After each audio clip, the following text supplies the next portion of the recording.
গোটা পৃথিবীতে আজ ইসলামের গণজোয়ার শুরু হয়েছে আমার বন্ধুগণ।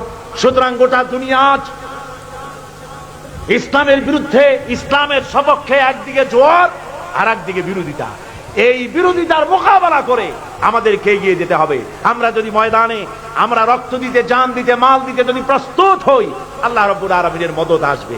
বিপদ যত ঘনীভূত হবে, আল্লাহর রহমত তত ত্বরান্বিত হবে। সুতরাং বাংলাদেশেও কোরআনের রাজ কায়েম হবে।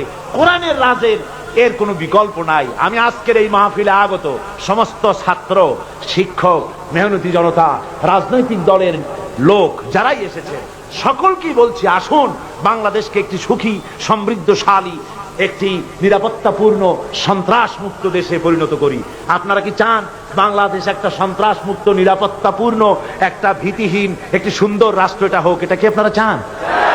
যদি সেটা চান, তার একমাত্র পথ বাংলাদেশে কোরআনের রাজ কায়েম হওয়া। একমাত্র পথ কি?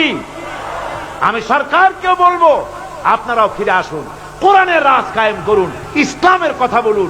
ইসলাম প্রতিষ্ঠিত হলে পরে বাংলাদেশের বুকে শান্তি ফিরে আসতে পারবে।